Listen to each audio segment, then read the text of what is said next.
May is vibrant. And vibrance is an aliveness and an energy, and it's all around us. We see it in the lush landscapes that surround us in the Pacific Northwest. And walking down the streets of Seattle this month especially, we've got the splashy rhododendrons, our state flower, and colorful flowers that are just screaming, it's May, I'm alive. I love that of Seattle. Vibrance is also in small things. It can be music that you hear that makes you want to dance, or a conversation filled with laughter that brings you energy. Creativity of all kinds is essential to a vibrant life, and outdoor art, I believe, is a sign of a vibrant community, which is one of the reasons I love Seattle so much, and which also brings us to our speaker this month. When I considered muralists to invite to come and speak with us, I, of course, thought first of Henry, because his vibrant murals bring energy and life to neighborhoods all over Seattle, and many cities beyond as well. Henry's cheerful spirit really embodies vibrance and our theme of vibrant. His signature style is known for being bright and colorful, and promoting a sense of joy is one of his missions with his work. And I found out when I asked Henry to come and speak with us that he is also a storyteller. He got actually his degree in storytelling, which makes a lot of sense when you look at his murals. I think that they are very narrative. So we are so honored to have Henry here with us today. So let's give a very, very warm welcome to Seattle's iconic muralist, Henry.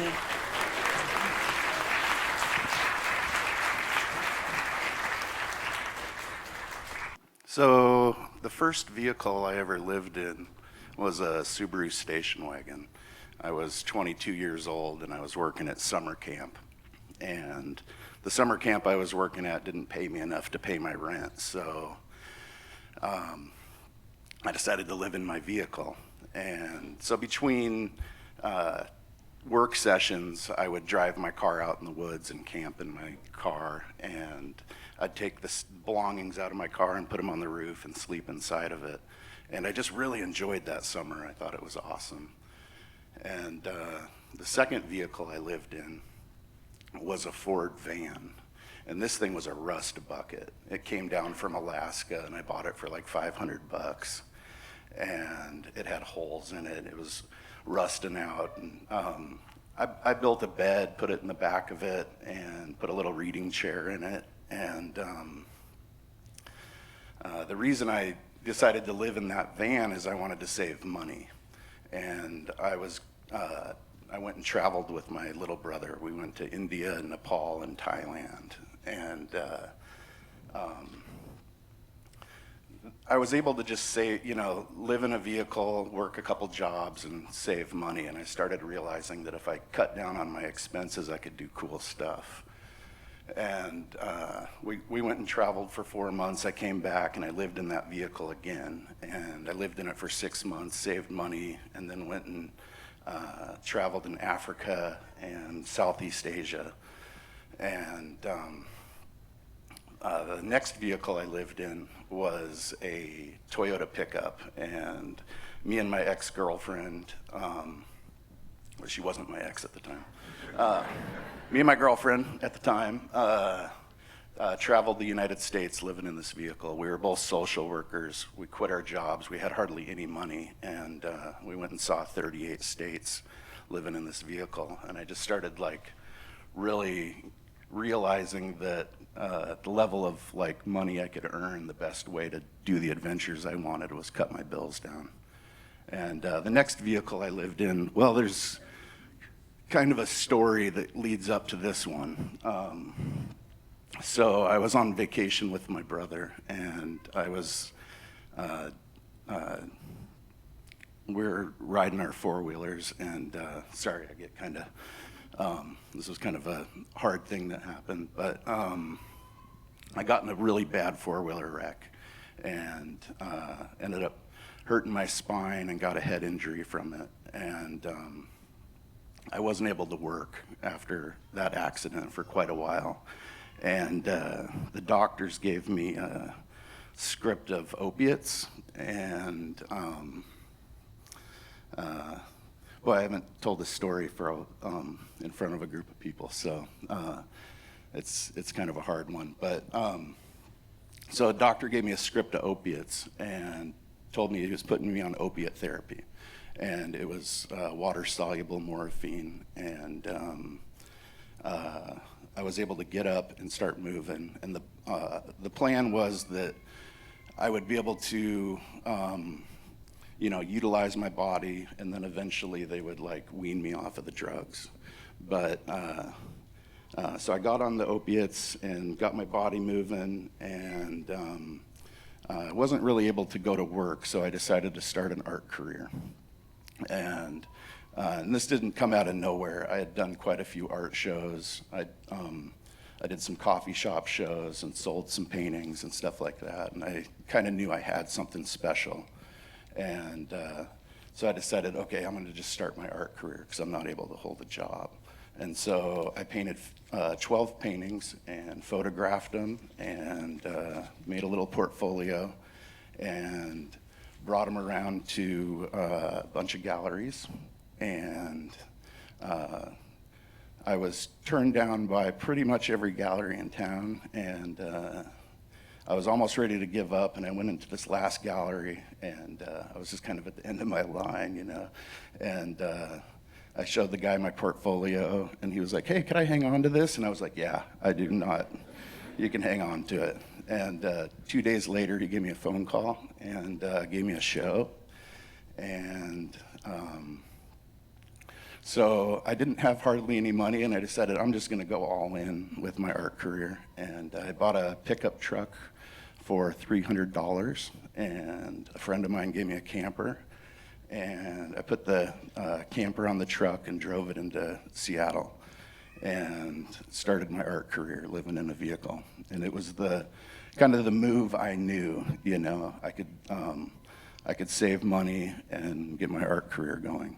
So I lived in that vehicle and had my first art show, and invited everybody I knew to the art show. Some stuff sold. And later that month, some people from California came in and bought some of my big pieces. And then the gallery owner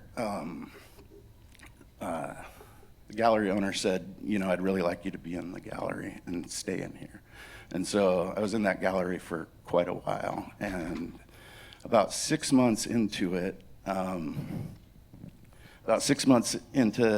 being in that gallery, somebody asked me to paint a mural right outside of the gallery, and it was in Fremont. And so the day before Solstice Parade, I painted this mural, and it was right on the parade route. And so thousands of people were just seeing this new thing I painted, and our gallery was open. So they were coming in the doors, and that excitement that I got from that, people seeing my mural and then seeing my canvases hanging up was just such an epic experience for me. It was I just saw the joy in people's eyes, making that connection with the mural and then seeing the art, and then having the conversations with people, and something just clicked, and I was like, I'm gonna do a bunch of murals.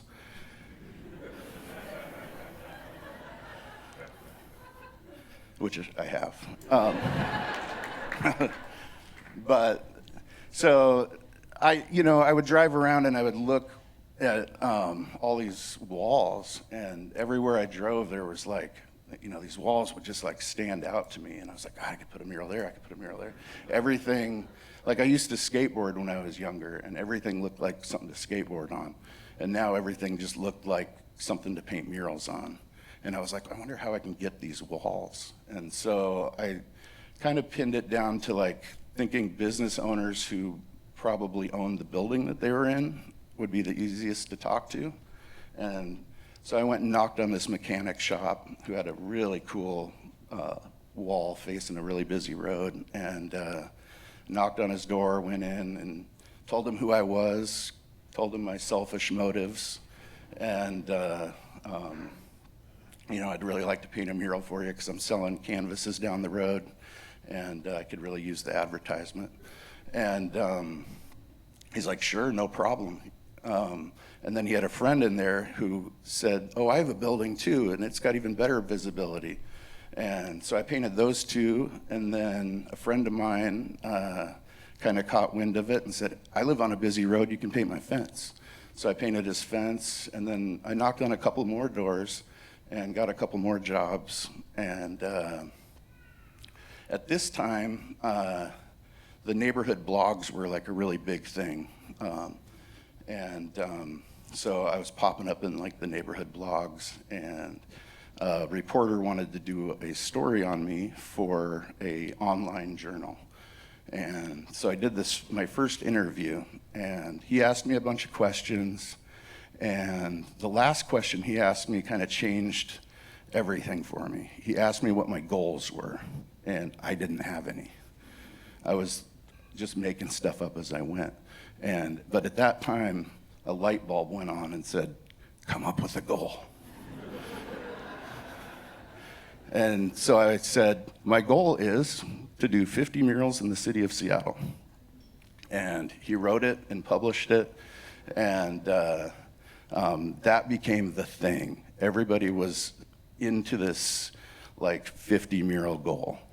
And different newspapers were picking me up. The TV was, how far are you along?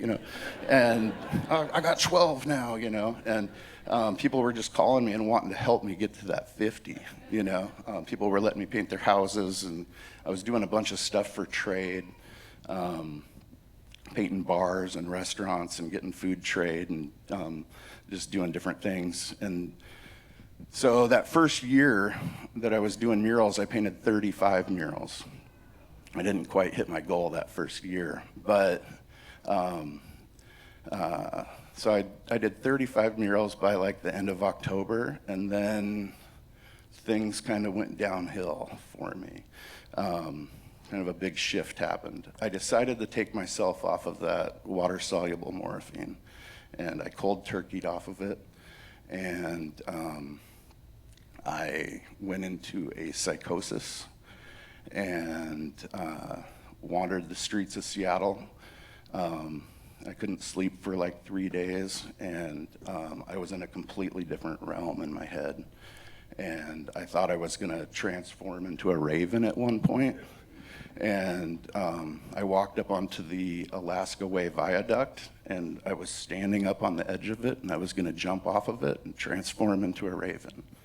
And as I was standing up there, someone grabbed me by the back of my coat and threw me on the ground. And it was a police officer, and they put me under arrest and did a psych evaluation, and I ended up in the mental hospital for about 6 weeks.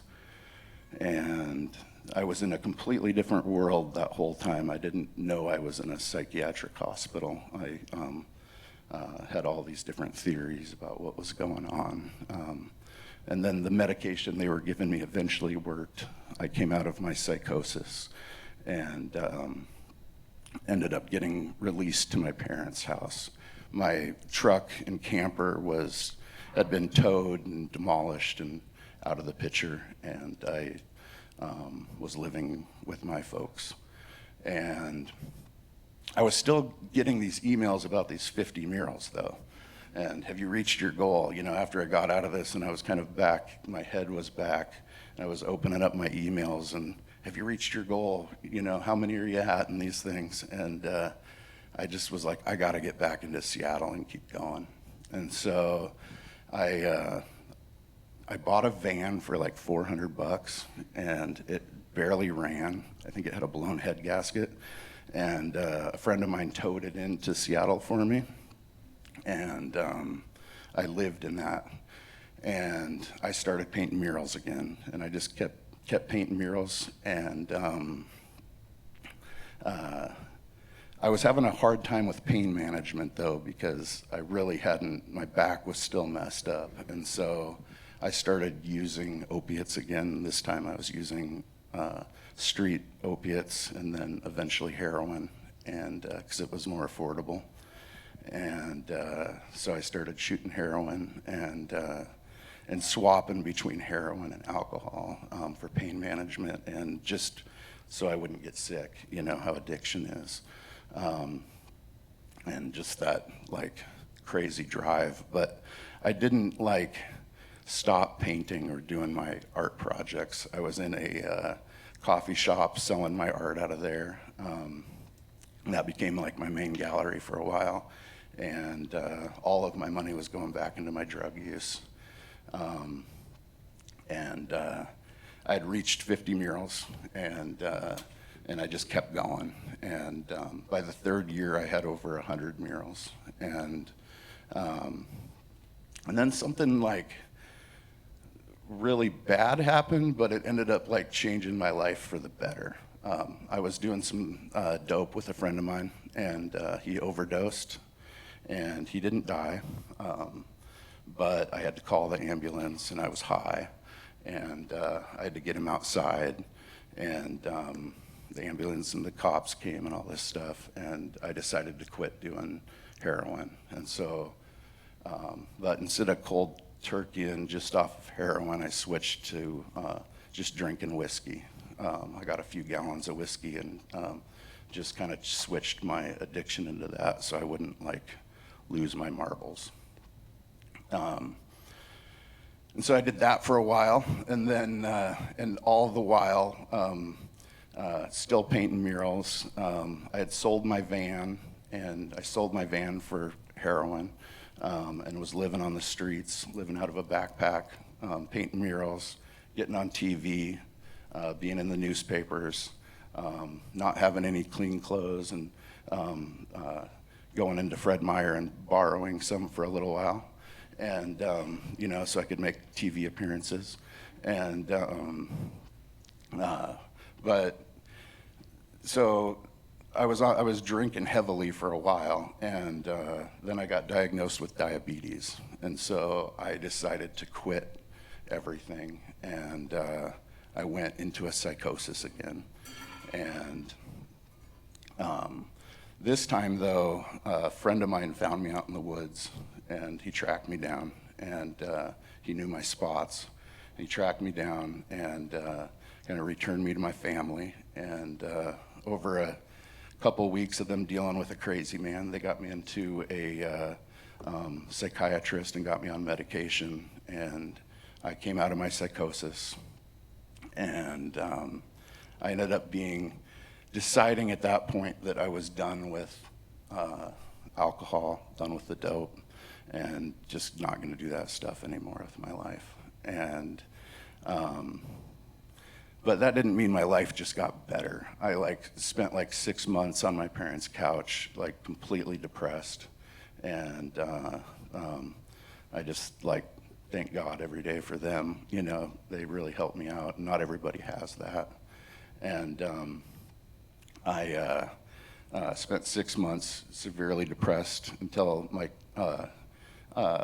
good feeling chemicals kind of started coming back. I started doing a lot of affirmation writing, and I was exercising and just trying my best to get back to normal. And I ended up going to a life coach, and this life coach helped me come up with a plan to do something bigger than I had thought I could do. And once I kind of started in on a project bigger than I thought I could accomplish, it really kind of helped pull me out of my depression.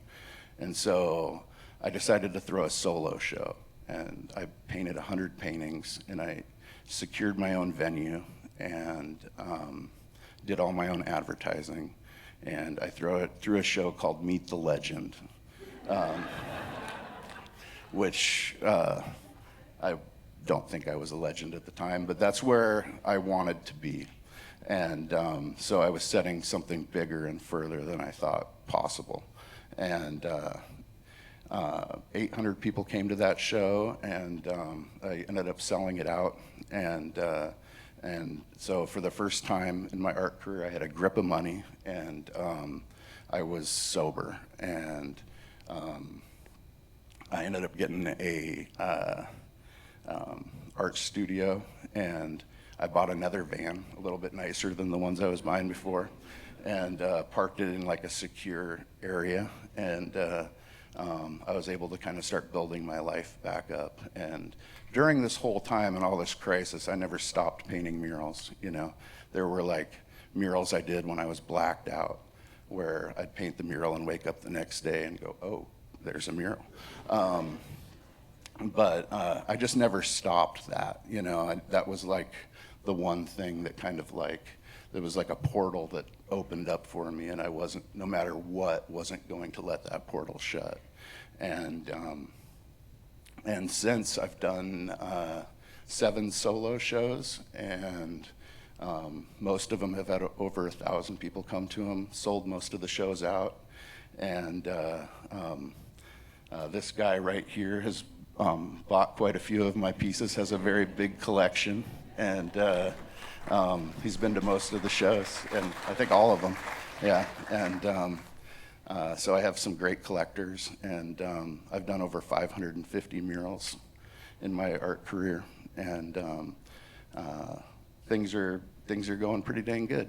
And just yesterday, 200 yards away, I painted a mural for Pearl Jam, and on Tuesday I did one as well, and yeah. And that's my story. So thanks for letting me share it with you guys.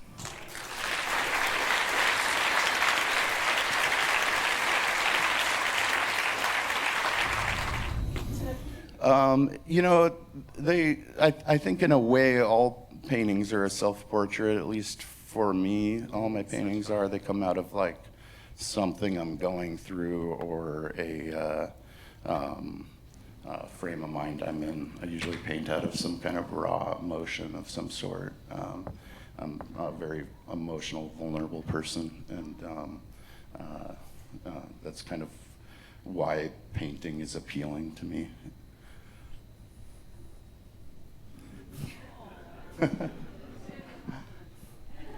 Thank you. Do you consider yourself to be an intuitive painter? Yes. I don't think I would have considered myself that, but I do work for people, and oftentimes they are caught by surprise, more often than not, that I include things in their art that they didn't tell me about that comes through in some way. So I think, I guess I kind of think that I'm maybe channeling some universe, and it's kind of, some things are coming through. And I paint a lot of events, a lot of music festivals and different things, and I think my surroundings and what's around me I kind of allow to kind of move through and come through me. And I guess I just try to stay out of my own way, you know. I guess the bliss of painting for me is that I disappear, you know. Oh, sorry. Yes. How do you feel when, if and when a mural that you painted goes down? It's changed over time. I think when it first started happening, you know, the cities, in this city, especially right now, is in a big shift. A lot of buildings are getting torn down and different things coming up. And a lot of the early ones I painted were, like I was saying, like, you know, smaller building owners and stuff like that. And so they've all sold their land, and condos and different things are going in. And it used to bother me, and now I just, you know, I think those things are just like held in the hearts of the people that enjoyed them when they enjoyed them, and I just am kind of able to just let stuff go, I guess. Yeah.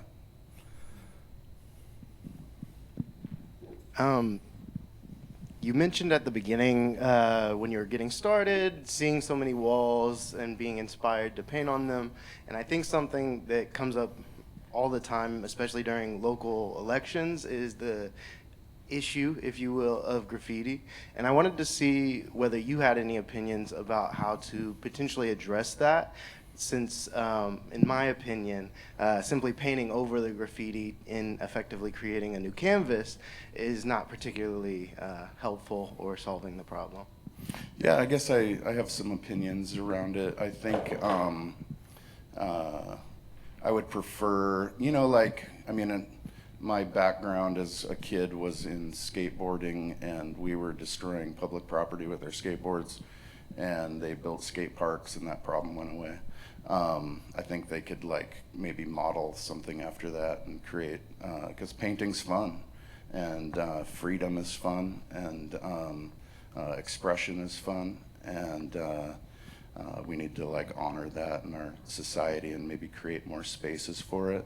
I think, the city has like a $3 million a year budget for fighting graffiti, and they're fighting graffiti, and I think that they could use that money and just hire different artists to paint different surfaces.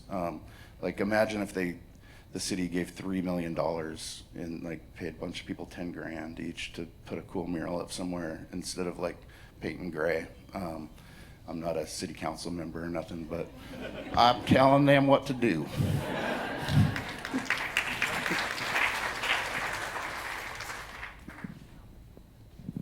Hi, great story. I'm wondering, do you sketch out and get approval or show a person what it's going to be to a certain degree before you do it, or does it just kind of come to you as you're painting? That depends on my customer. So I work for such a different variety of people and circumstances, and some people, some situations need corporate approval or the building owner's approval or something like that, and so they want to see a design before I go at it. And then some people I just have a conversation with, and what do you like, what are you into, and kind of feel out what they're about, and then paint for them kind of freehand. And then some people are just do whatever you want. And so it's a big variety when it comes to that. But I pretty much try to work with people as best I can. Yeah. Can you share some of your favorite tools that you use when you're painting? Paintbrushes, or what's kind of your go-to? So all of my outdoor stuff is primarily spray paint. I might use some house paint for big fills and stuff like that. And then it's just a variety of different kinds of spray paint that I collect over time. And my indoor stuff, I prefer to use spray paint, but sometimes I can't, and then I brush paint. And then all of my canvas work, I brush paint with acrylic. Thank you. Yeah. Hi. First of all, so excited to meet you. I've seen your stuff since I was a kid. So, Nice to meet you. And also, I really appreciate your story. My brother had a similar story growing up in Tacoma as a punk kid with addiction issues. And Yeah. So, really appreciate it. My question is sort of a two-parter. I've seen you described as a surrealist, and I was wondering if you would describe yourself as that. And second part, I was wondering if you had sort of a process of how you developed your style, and if you had any style inspirations. Yeah, I guess I am a surrealist. I think maybe cartoonist, illustrative, surrealist, something in that category. And I push that boundary with different paintings, sometimes really far, and then some I don't push the surreal quality. I'll be focused on maybe a contemplative feeling or something like that instead, but it just depends on the piece. And then what was the second part of the question? I was wondering if you had sort of a process of how you developed your style, and if you had yeah. style inspirations. Yeah, so I started a cartoon strip when I was in 3rd grade. And Oh, I had yeah. a cartoon strip going all the way through high school. It switched names a couple times. And so I was really into cartooning. Gary Larson had a big influence on me. He's a local here in Seattle too. And I really fell in love with the single frame cartoon when I was about 16. I was just super into it, and I kind of made a cartoon strip called The Cheese Life, and it was pretty much a Gary Larson ripoff. But I started painting when I was 16. My art teacher at the high school wouldn't help me at all paint, but I really wanted to paint, and so I stole some paint from the high school and brought it home and started messing around with paint. And I just have this instinct to make things. And but a lot of, I think, my influence comes just from, since I started at such a young age, I was being influenced in my development at a very young age. So it was a lot of book illustrators, I fell in love with, and Saturday morning cartoons. I was a serious knucklehead for that stuff. And I might be dating myself by saying Saturday cartoons, but that's the only day they were on when I was a kid. Yeah, I think those kind of things, and I had this love for stuffed animals when I was a kid, and that relationship to those stuffed animals was really important to me, and I think that kind of love kind of comes through in my work, and it's kind of a childhood nostalgia that I think I end up painting. Thank you. Yeah.